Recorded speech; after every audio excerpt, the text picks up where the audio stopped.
able to get as much of the content I would have liked to have put out as otherwise, but even so, feeling much better today. Well, I'm afraid we actually have some quite harrowing stories for you tonight because coming up, we'll be discussing the tragic murder of Brianna Jai after two teenagers responsible have been convicted.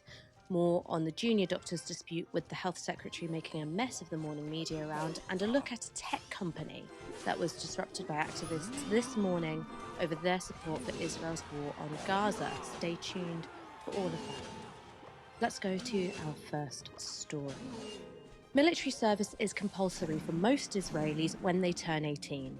Israeli men must serve 32 months and Israeli women 24 months alongside regular troops in the IDF. And even after they're demobilized, they can be called up as reservists up until the age of 40. Historically, the number of Israelis who refuse the draft on the grounds of conscience are very, very low. But perhaps that's beginning to change. I'm joined now from Tel Aviv by 18-year-old Tal Mitnick, who's refusing to serve in the IDF and whose enlistment date is meant to be next week. Tal, thank you for joining me. What led you to the decision to refuse national service? What led me was the realization that it's not just a couple soldiers that are bad soldiers or that enact violent occupation on Palestinians, but it's actually a whole system of violence, of pulling people into the army and making them work for the occupation and for oppressing Palestinians. So what's actually going to happen on your enlistment date? Can you talk me through it? My enlistment date is next week on Tuesday, and I will come and declare that I'm not serving, and then I will go up on trial in front of a military judge, which is usually a general, and he will sentence me to time in military jail, prison.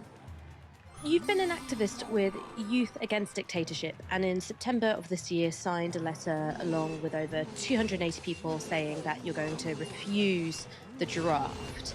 There has been huge protests against Netanyahu over the last year. How prevalent is the anti-occupation view that you guys are taking in that wider movement? Is it relatively well represented, or are you guys quite a minority? So the wider protests for the against the judicial reform, they don't really talk about the occupation. But in our anti-occupation blog, we choose to mention the occupation and actually make it the center of attention, because we believe that this judicial coup was orchestrated to deepen the occupation and to give more power to the settlers. And towards the end of these protests, more and more people were realizing that. More and more people were connecting the dots. We're realizing that the people that are moving forward this judicial coup are the settlers, and they want more and more rights to oppress more and more Palestinians.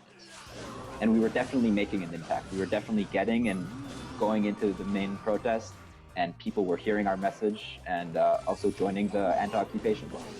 What have the reactions been like from the wider community, friends, family, teachers, neighbours, when you've told them about your position of refusing the draft on ideological grounds?